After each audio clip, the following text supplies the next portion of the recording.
तो दोस्तों मैं हूं आपका दोस्त सुमित और आप देख रहे हैं दुनिया का सबसे बेस्ट मानवा। और भाई अगर क्या हो अगर तुम अचानक एक खौफनाक सर्वाइवल गेम में फंस जाओ जहां तुम्हारी एक छोटी सी गलती का मतलब है सीधा मौत, ना कोई ढंग का हथियार ना फाइटिंग एक्सपीरियंस और आपकी किस्मत का फैसला कर रहा है एक जालिम गैचा सिस्टम। तो आज के एपिसोड में हम देखेंगे एक ऐसे मास्टरमाइंड की कहानी जो मौत के इस टावर को अपने दिमाग जीतने निकल पड़ा है। तो कुर्सी की पेटी बांध दो क्योंकि असली खेल अब शुरू होने वाला है। तो स्टोरी की शुरुआत में हम एक सुनहरे बालों वाला रफ और खतरनाक सा आदमी देखते हैं। उसके चेहरे पर एक निशान है और उसने एक आर्मर भी पहना हुआ है। वो आदमी बोलता है, मेरा नाम मोलमोट कार्ल है, मैं एक भाड़े के सैनिक यानी कि मर्सनरी के रूप में काम करता हूँ। और क्या तुम लोगों को पता है कि हम यहाँ कहाँ हैं? और तभी कैमरा शिफ्ट होता है एक अधेड़ उम्र के दाढ़ी वाले आदमी की तरफ। उसने गहरे रंग के कपड़े पहने हैं और वो गहरी सोच में लग रहा है और वो अपना इंट्रोडक्शन देते हुए बोलता है कि मेरा नाम लायल है और मैं एलोडो में एक कारपेंटर की दुकान चलाता हूँ। मैं यहाँ क्यों मुझे भी नहीं पता और मुझे कुछ याद भी नहीं है। और अब कैमरा शिफ्ट होता है थोड़े मोटे और घबराए हुए आदमी पर जिसके माथे पर पसीना दिख रहा है। वो बोलता है, मेरा नाम ग्रीट है और मैं हालसी में सड़क पर एक स्टॉल लगाता हूँ, मुझे भी नहीं पता कि मैं यहाँ क्यों हूँ। और तभी कैमरा शिफ्ट होता है एक लाल बाल वाली लड़की पर। वो बहुत ज्यादा खूबसूरत होती है और उसकी आंखें बिल्कुल मस्त यानी कि सुनहरी होती हैं। वो बोलती है, मेरा नाम जेना है और मैं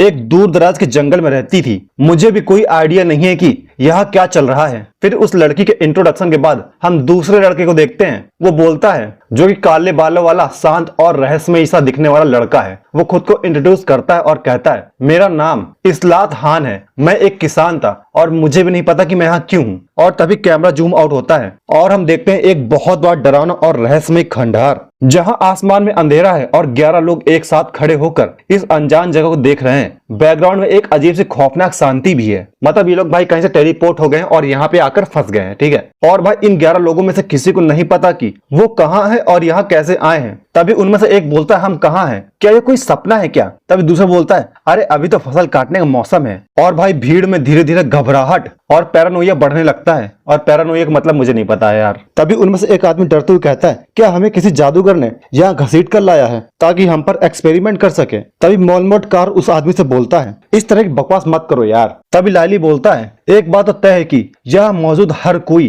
टाउनिया में से है, अगर हम ऐसे ही बात करते रहे तो शायद हमें कोई अच्छी जानकारी मिल ही जाएगी। तभी अचानक जोरदार चमक के साथ आसमान से एक रोशनी उतरती है और उस रोशनी के बीच हम एक फेरी को देखते हैं जिसकी आंखें लाल है और काले कलर के कपड़े पहनी हुई है। वो फेरी हवा में तैरती हुई प्रकट होती है। वो बोलती है, तुम सब ये क्या बकवास कर रहे हो? वो फेरी मन ही मन बोलती है, ऐसा लगता है कि मास्टर ने टाइम और स्पेस का क्रैक खोल दिया है और भाई तुम लोगों को अब लड़ने के लिए तैयार हो जाना चाहिए। तभी इसके बाद हम दो आदमियों को देखते हैं जो काफी हैरान और कंफ्यूज लग रहे हैं और उनके सामने अचानक से हवा में तैरती हुई एक बहुत ही क्यूट सी फेरी आ जाती है जिसके चारों तरफ चमकते हुए सितारे हैं और ये दोनों उसे देखकर एकदम शौक में हैं। उनमें से एक आदमी डरते हुए उस फेरी से पूछता है, तुम कौन हो? वो छोटी फेरी बड़ी कॉन्फिडेंस के साथ जवाब देती है, मैं हूँ इजेल। वो बोलती, मैं वो फेरी हूँ जो इस जगह को मैनेज करती हूँ। लेकिन अगले ही पल फेरी का टोन बदल जाता है। वो धमकी देते हुए सबसे कहती है कि अगर तुम लोग अपनी सलामती चाहते हो और चोट नहीं खाना चाहते तो चुपचाप अपनी हद में रहना।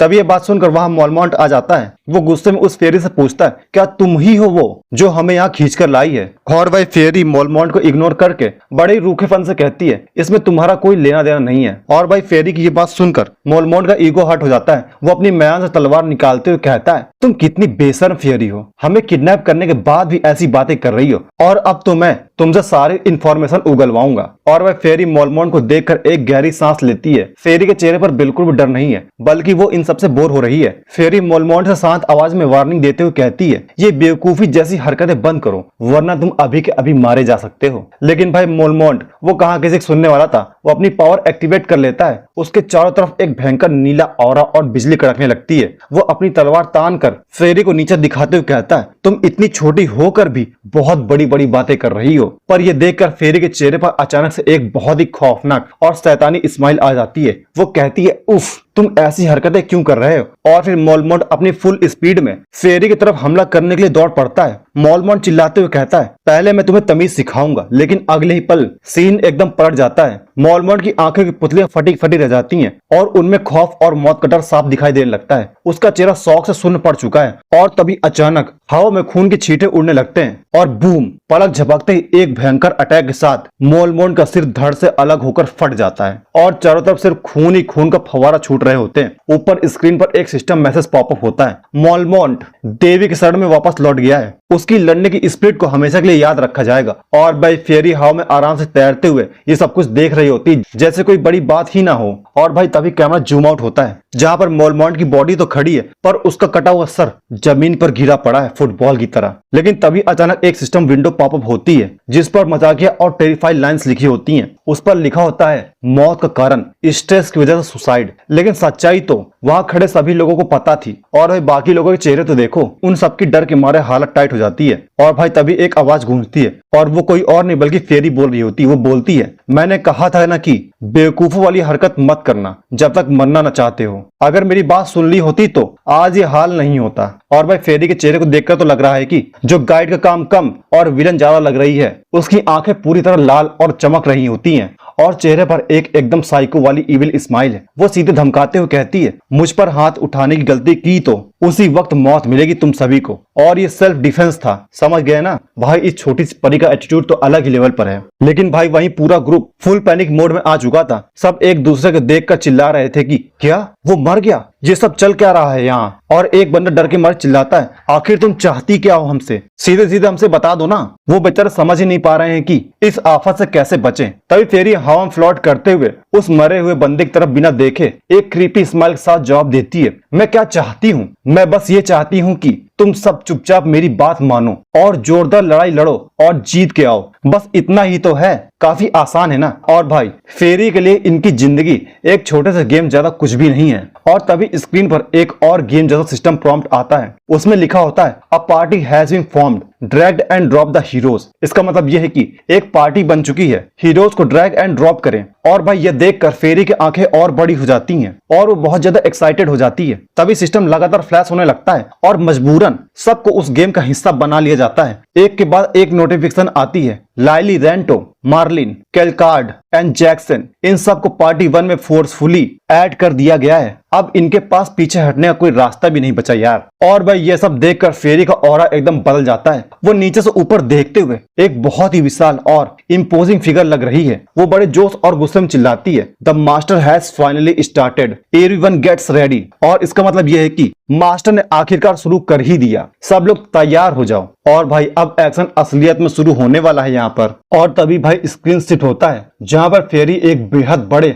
और रहस्यमय और नीली रोशनी से चमकते हुए पोर्टल के सामने हवा में उड़ रही होती है। पोर्टल पर अजीब सी मूर्तियां बनी हुई है। फेरी अपनी पूरी ताकत से स्पेल कास्ट करती है और चिल्लाती है, open up crack of the space and time. और भाई ये कहने के बाद वो पोर्टल अचानक वो जायंट पोर्टल बेहद तेज और अंधा कर देने की सफेद रोशनी से जगमगा उठता है और वो किसी ग्लिच की तरह खुलने लगता है। और भाई ऐसा लग रहा है कि जैसे पूरा डायमेंशन ही फटने वाला हो। और भाई एक अनजान और खतरनाक सफर का रास्ता अब इन सबके सामने खुल चुका है, जहां से जिंदा वापस आना इनके लिए सबसे बड़ा चैलेंज होगा। और भाई वो पोर्टल देखकर सभी लोग बहुत ज्यादा सहम गए थे। उनके चेहरे पर खौफ नजर आ रहा था। और तभी एक सिस्टम प्रॉम्प्ट उन सभी के नाम पुकारता है। वो बोलता है, लायला, रेंटो, मार्लिन, कैलकॉर्ड और जैक्सन। वो इन सब का नाम पुकारता है। और वहीं पोर्टल के सामने वो खतरनाक फेरी हवा में तैर रही होती है। फेरी पोर्टल की तरफ इशारा करती है और धमकी भरे अंदाज में कहती है, तुम्हें ये गेट तो दिख ही रहा होगा ना, अगर पिछले वाले बंदे की तरह मौत नहीं चाहते तो इसके अंदर चले जाओ। और भाई खौफ के इस माहौल में भीड़ के बीच से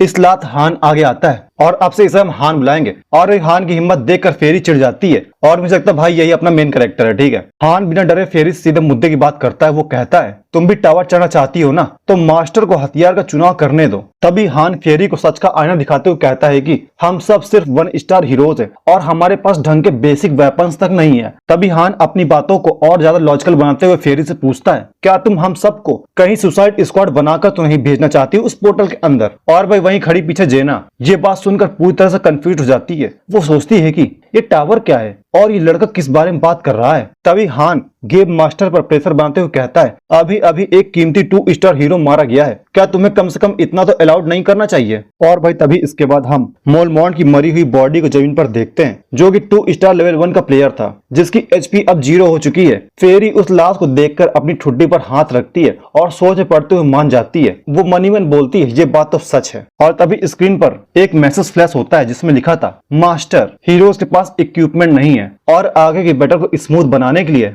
वेपन सम्मन करने चाहिए। और ये देखकर ही फेरी तुरंत एक्शन में आ जाती है और एक बड़े से होलोग्राफिक कीबोर्ड पर तेजी से अपनी उंगलियां चलाने लगती है। और इस बीच सिस्टम स्क्रीन पर एक टिप्स का बॉक्स आता है जो बताता है कि बिना हथियार वाले हीरोज बैटल में सिर्फ एक ओल्ड आयरन स्वॉर्ड लेकर जाते हैं, इसलिए उन्हें वेपन स्टोरेज से अच्छे हथियार देना बहुत जरूरी है। और वह फाइनली फेरी ने 50,000 गोल्ड खर्च करके एक साथ 10 इक्विपमेंट समन करती है। सिस्टम उन्हें कुछ तगड़े वेपन्स देता है, जैसे जैसे आयरन स्वॉर्ड जिसका रैंक E+ है, और दूसरा लो ग्रेड बो जिसका रैंक E- है, और थर्ड है मॉर्निंग स्टार जिसका रैंक D+ है। और भाई चीजें लोगों के फेवर में आते देख ग्रुप का एक बूढ़ा आदमी जिसका नाम लाइली है, वो हान के पास आता है और हैरान होते हुए पूछता है, हाँ तुम ही हान हो ना, क्या तुम इस जगह के बारे में कुछ जानते हो। तभी हान बड़ी शांति और कूल एटीट्यूड के साथ जवाब देता है, मुझे ज्यादा तो नहीं पता क्योंकि मैं खुद यहाँ नया ही हूँ। और भाई हान की इस बात पर वहाँ खड़ी जीना उसे गौर से देखती रहती है। जीना मनी मन सोचती है, यहाँ नया है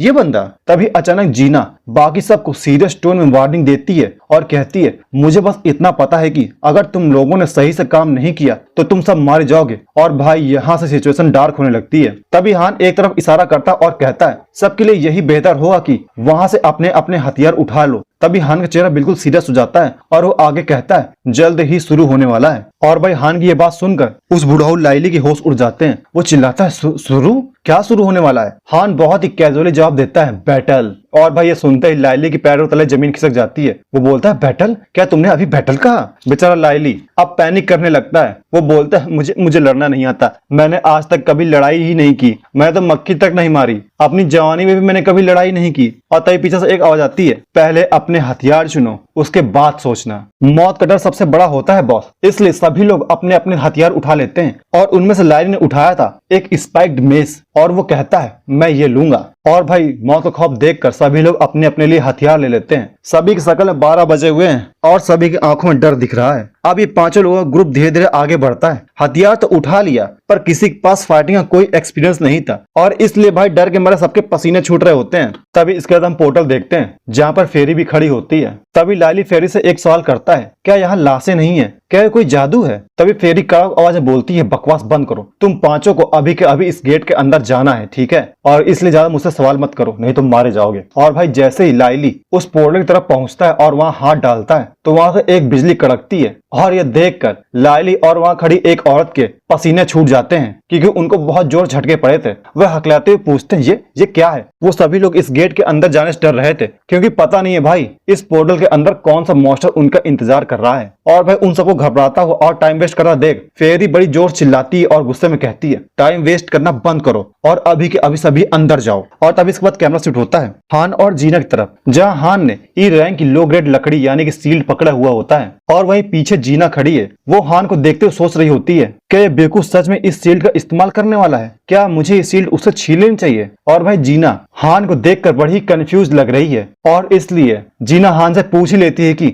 हमें इन हथियारों की क्या जरूरत है, हम आखिर है कहाँ और ये उड़ने वाली परी कौन है। तभी हान जीना से बोलता है, तुम्हारे पास बहुत सारे सवाल हैं, इसलिए तुम उस पोर्टल के अंदर जाओ और दुश्मनों को मारो और तभी इसके बाद तुम्हें सारे सवालों के जवाब मिल जाएंगे। लेकिन तभी अचानक सिस्टम मैसेज फ्लैश होता है जहाँ लिखा होता है, मार्लिन स्टार 1 भगवान को प्यारा हो गया है, उसकी लड़ने की भावना को हमेशा याद रखा जाएगा। और ये मैसेज देखकर हान के मुंह से निकलता है, सेट। वहीं जीना भी घबराकर पूछती है, क्या हुआ यहाँ पर। और भाई इसके बाद जैसे तैसे मौत की झड़ी लग जाती है। एक के बाद एक 3 और सिस्टम मैसेज आते हैं कि कैलकार्ड, रेंटो और जैक्सन वो सब भी मारे गए हैं। तभी हान अपने हाथ में एक तलवार और शील्ड पकड़ चुका है। वो तंज कसते हुए कहता है, शायद इसलिए ये सिर्फ 1 स्टार थे। लेकिन भाई वो लड़की जीना अभी भी कुछ समझ नहीं पा रही होती है और वो पूछती है, आखिर क्या हो रहा है। तभी हान उससे चुप कराते हुए कहता है, शांत रहो। और भाई तभी फिर से एक मैसेज आ जाता है जिसमें लिखा था, लाइली भी मारा गया और पूरी की पूरी पार्टी 1 खत्म हो चुकी है। स्क्रीन पर लिखा था, यू लूज। कब मैसेज और भाई तभी स्क्रीन पर यू लूज का मैसेज देखकर हान थोड़ा हैरान होकर सोचता है इतनी जल्दी सब मारे कैसे गए। वहीं दूसरी तरफ वो छोटी सी परी गुस्से और फ्रस्ट्रेशन में पागल हो रही होती है, उसके चेहरे की हवाएं उड़ रही होती हैं। परी अपने बाल नोचते हुए बुरी तरह चिल्लाती है, किसी काम के नहीं ये कमीने, ये सब के सब पहले ही फ्लोर पर मारे गए। उस परी का गुस्सा तो सादे आसमान पर है क्योंकि उसकी पूरी टीम चंद मिनटों में ही कुत्तों की तरह मारी गई। और भाई तभी सिस्टम एक नई पार्टी बनाने लगता है और मैसेज आता है कि हान, जीना, डजील, ग्रीट और केल की पार्टी 1 तैयार है। वही परी हवा में उड़ते चिल्लाती है, जो भी बचे बाहर आओ। और परी को देखकर हान को पता चल जाता है कि अब उनकी ही बारी है। वो जीना से बोलता है अब हमें इसके अंदर जाना होगा, लेकिन तभी जीना हान से डरते हुए पूछती है कि जो लोग अंदर गए थे वो वापस बाहर क्यों नहीं आ रहे। तभी हान उसे सच्चाई का सामना कराते हुए बस इतना कहता है, अब हमें जाना है बस। और वही मौत के इस खेल में जाने से बचने के लिए लोग अब बहाने बनाने लगते हैं। एक बुढ़ऊ परी से कहता है, अरे परी, मेरे घुटनों में गांठिया का दर्द शुरू हो गया है,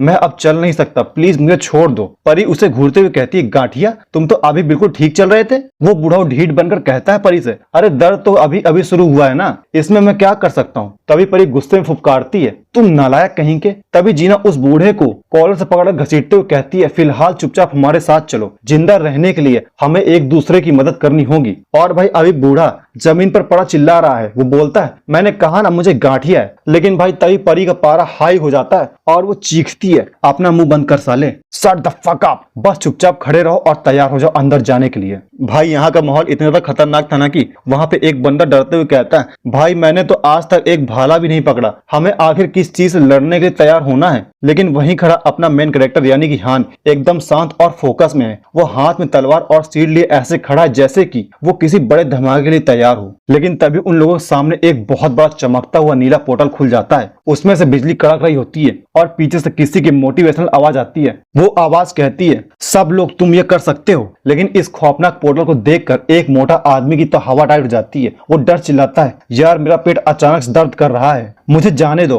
माहौल में पूरा सस्पेंस बन चुका है भाई अब तो। तभी अंधेरे में कदमों की भारी आवाज गूंजती है, ठक ठक ठक ठक। तभी हम जीना को देखते हैं जो कि अब पोर्टल के अंदर आ चुकी है। वो अपने कंधे पर तीर कमान लेकर आई थी। जीना और बाकी लोग पूरी तरह से हैरान है क्योंकि चारों तरफ बस सन्नाटा ही सन्नाटा होता है, लेकिन पीछे हटने का अब कोई रास्ता भी तो नहीं बचा है। और वह पोर्टल पार करने के बाद ये ग्रुप एक बहुत ही बड़े और रहस्यमय हॉल में पहुंच जाता है। और भाई तभी ब्लू रोशनी चमकते हुए इस हॉल को देखकर एक बंदा शौक होकर पूछता है, ये कौन जगह है, क्या ये कोई मंदिर है? ये जगह किसी प्राचीन और जादुई किले जैसी लग रही है। लेकिन तभी उसकी नजर सामने मौजूद एक बहुत बड़ी दीवार पर पड़ती है जिस पर कुछ चमकते हुए शब्द लिखे हैं। उनमें से एक आदमी ऊपर देखकर पूछता है, वहां दीवार पर क्या लिखा है? तभी हम दीवार की तरफ देखते हैं जहाँ पर बड़े बड़े और खौफनाक अक्षरों में लिखा था, climb the tower and save the world. लेकिन तभी एक सिस्टम पॉपअप होता है उन सभी के आंखों के सामने जो बताता है कि यह है मेन डंजन और वो लोग अभी सिर्फ इसके पहले फ्लोर पर हैं। सिस्टम स्क्रीन पर दिखाता है कि अब तक 0 स्टेज क्लियर हुए हैं, मतलब भाई खेल बस अभी शुरू ही हुआ है। तभी स्क्रीन पर रंग बदलता है और एक वार्निंग आती है, the gate is opening, get ready to fight. और भाई अपना हीरो हान अपनी गहरी और सीरियस आंखों सामने देखता है। उसे पता है कि अब असली मौत का खेल शुरू होने वाला है। और जैसी दरवाजा खुलने लगता है तो हमारा एमसी हान अपनी ढाल और तलवार को कसकर पकड़ लेता है। हान पूरी ताकत से अपनी टीम पर चिल्लाता है। वो बोलता है, डर के मारे जब मत जाना, चलो हमला करो। और भाई हान का ये कॉन्फिडेंस और एग्रेशन देखकर मुर्दा शरीर में भी जान आ जाएगी। और भाई तभी सामने दरवाजा पूरी तरह से खुल जाता है और अंदर से एक बहुत ही तेज अंधी कर देने सफेद रोशनी बाहर आती है। और तभी भाई इसके बाद हान और जीना और बाकी सब लोग हथियार ताने उस रोशनी के अंदर कदम रखते हैं और जैसी रोशनी छटती है उनके होश उड़ जाते हैं। वो एक ऐसी बंजर दुनिया में आ गए हैं जहाँ का आसमान एक खौफनाक सुनहरे और लाल रंग से चमक रहा है। हवा में धूल उड़ने लगती है। ग्रुप में खड़ा एक बूढ़ा आदमी सामने का नजारा देखकर बुरी तरह शौक में रह जाता है। उसकी आंखें फटी फटी रह जाती हैं क्योंकि असली डंजन का खौफनाक रूप अब उन सबके सामने था। और भाई इस अनजान और खतरनाक जगह को देखकर वहां मौजूद एक आदमी डरकर और घबराहट से पूछता है,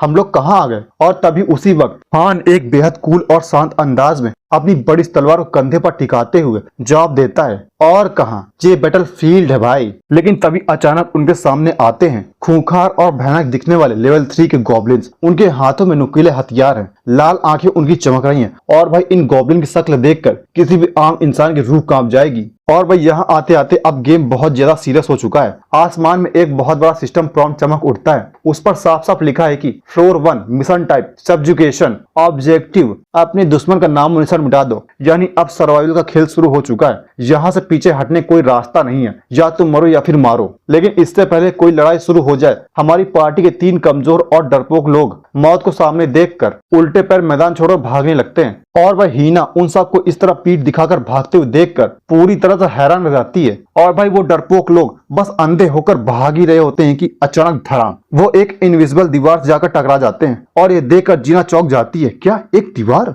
वो लोग उस बैरियर को पार ही नहीं कर पाते। उनमें से एक आदमी रोते हुए दीवार पर हाथ मारकर कहता है, हम बाहर क्यों नहीं निकल पा रहे हैं? तभी दूसरा आदमी दर्द से कराहते हुए कहता है, मेरी कमर टूट गई। और भाई तीसरा आदमी तो खौफ में यह तक चिल्ला देता है कि मुझे बाहर निकालो, मुझे बहुत तेज टॉयलेट आ रही है। मौत का डर इंसान से क्या कुछ नहीं करवाता भाई। उनमें से एक बूढ़ा आदमी पागलों की तरह अदृश्य दीवार पर मुक्के मारने लगता है। वो रोते हुए चीखता है, ये सब क्या बकवास है, इस दीवार को अभी अभी यहाँ से हटाओ। और भाई तभी गेम का सिस्टम अपना असली रंग दिखाता है। उन तीनों के ऊपर एक डीबफ लग जाता है। तभी स्क्रीन पर नोटिफिकेशन पॉपअप होता है कि डजील, ग्रीट और केल तीनों फियर की स्टेट में चले गए हैं, जिनकी वजह से उनके सभी स्टेट्स 30% तक गिर चुके हैं। अब वो लड़के तो क्या ठीक से खड़े रहने के भी लायक नहीं बचे थे। और भाई ये खौफनाक माहौल देखकर जीना पर भी फियर का डीबफ लग जाता है। उसके स्टेट्स भी 30% कम हो जाते हैं। वो गुस्से और झलझलाहट में उस भागने वाले बूढ़े पर चिल्लाती है, अरे बूढ़े तुझे तो गांठे की बीमारी थी ना, भागने के लिए ये अचानक से ठीक कैसे हो गई? और भाई इन सब की ये नौटंकी और कायरता को देखकर हमारा हान एक बेहद ठंडी और डिसअपॉइंटमेंट नजरों से घूरता है उन सबको। वो बिना किसी दया के अपने मन में सोचता है, कितने घटिया पैथेटिक लोग हैं ये। तभी पीछे जीना घबराती हुई और कांपती हुई आवाज में उसका नाम पुकारती है, हान। जीना हान से पूछती है, क्या अगर हम इन गॉब्लिन्स को मार दे तो हम यहाँ से जिंदा बाहर निकल पाएंगे? लेकिन भाई हान का फोकस बिल्कुल क्लियर है। वो किसी गहरी सोच में है। सिचुएशन को समझते हुए हान, जिसके हाथों में ढाल और तलवार है, वो जीना से पूछता है, क्या तुम्हें तीर कमान चलाना आता है? जीना पूरी कॉन्फिडेंस के साथ अपनी मुट्ठी भींच कर जवाब देती है, मेरे फादर एक हंटर थे। और ये सुनकर हान अपना प्लान बताता है, मैं आगे जाकर उनसे लड़ूंगा, तब तक तुम पीछे से उन पर तीर चलाना। तुम ये कर लोगी ना? तो जीना बिना डरे जोश में कहती है, हाँ मैं कर लूंगी। तभी जीना पीछे खड़े उन डरपोक आदमी की तरफ देखती है और थोड़ी हिचकिचाहट के साथ कहती है, पर वो लोग। लेकिन हान बीच में उसकी बात काट देता है। वो बिना मुड़े बहुत ही कोल्ड और सीरियस लुक के साथ कहता है, उन्हें इग्नोर करो, वो हमारी किसी मदद के लिए नहीं है। और वह यहाँ साफ पता चलता है कि हान को इस सर्वाइवल सिचुएशन की रियलिटी पता है और उसका फोकस सिर्फ जिंदा बचने पर है। लेकिन तभी अचानक एक खौफनाक चीख गूंजती है, क्या? तभी एक भयानक गॉब्लिन अपने बड़े बड़े नुकीले दांत और लंबी जीभ के साथ स्क्रीन पर आता है। तभी कोई जोर चिल्लाता है, वो आ रहा है। और तभी अगले ही पल 2 बड़े से मस्कुलर गॉब्लिन अपनी भारी भरकम कुल्हाड़ियां हवा में लहराते हुए हान और जीना की तरफ छलांग लगा देते हैं। और वह सीन पूरी तरह से इंटेंस और एक्शन से भर जाता है। और तभी अब हान को देखते हैं, जो कि अपनी ढाल को आगे करता है और हमले से बचने के लिए डिफेंसिव पोजीशन लेता है। लेकिन भाई लोग, यहीं पर कहानी में आता है एक तगड़ा ट्विस्ट। हान अपने मन में सोचता है, असल में मैंने आज तक कभी तलवार नहीं चलाई है और ना ही मैंने कभी ढाल का इस्तेमाल किया है। मतलब सोचो, बिना किसी फाइटिंग एक्सपीरियंस के अपना मेन कैरेक्टर यानी कि हान सीधा मौत के मुंह में खड़ा है और हवा में उड़ते वो खुकार गॉब्लिन्स बस उस पर अपना जानलेवा हमला करने ही वाले होते हैं। और तभी अगले ही पल हमें हान के चेहरे का एक एपिक क्लोजअप लुक देखने को मिलता है। उसकी लाल आंखों में एक अलग सी चमक है। वो खुद को इंट्रोड्यूस करता है। वो बोलता है, मेरा नाम इस्लात हान है, लेकिन मेरा असली नाम हांस योजिन है। और तभी चारों तरफ गॉब्लिन पूरी ताकत से हवा में कूदकर उस पर हमला कर रहे होते हैं। और तभी हान का इनर थॉट आता है। वो बोलता है, लगता है मैं एक ऐसे बकवास गेम में फंस गया हूँ जो पूरी तरह सिर्फ किस्मत पर डिपेंड करती है। लेकिन तभी अचानक एक भयंकर दहाड़ गूंजती है। लेकिन तभी एक लेवल 3 गॉब्लिन दौड़ता हुआ आता है, जिसकी आंखें खून से लाल हो चुकी हैं और अंगार की तरह दहक रही हैं। उसके नुकीले दांत और भयानक सा चेहरा। और फिर तुरंत कैमरा नीचे तरफ पैन करता है, जहाँ हमारा हान खड़ा होता है। हान अपनी शील्ड से उस गॉब्लिन की वार को वहीं रोक देता है। वैसे हान लेवल 1 का है, इसलिए गॉब्लिन का वार झेलना उसके लिए थोड़ा मुश्किल हो रहा होता है। लेकिन हान को देखकर तो लग रहा है कि भले उसके ऊपर प्रेशर बहुत ज्यादा हो, लेकिन वो हार मानने वालों से तो नहीं है। और भाई गॉब्लिन का वार सीधा हान की ढाल पर पड़ रहा था। लकड़ी के टुकड़े हवा में उड़ जाते हैं। लेकिन वहीं जीना भी उस गॉब्लिन सामने अपना तीर और एरो लेकर खड़ी होती है। और भाई ऐसा लग रहा था कि जैसे हीना उसका खेल खत्म ही कर देगी। लेकिन तभी ये एपिसोड यहीं खत्म हो जाता है और हमें लास्ट में उस पोर्टल का गेट दिखाते हैं, जहाँ पर 2 मूर्तियां आपस में एक साथ हाथ जोड़कर खड़ी हुई हैं। तो देखना यह है कि क्या हान और जीना इस डंजन को सरवाइव कर पाएंगे या फिर इसी स्टेज पर मारे जाएंगे? ये देखने के लिए जल्दी से वीडियो को लाइक कर दो और चैनल सब्सक्राइब कर दो। मिलते हैं चैप्टर 2 में। ओके, तब तक के लिए बाय बाय।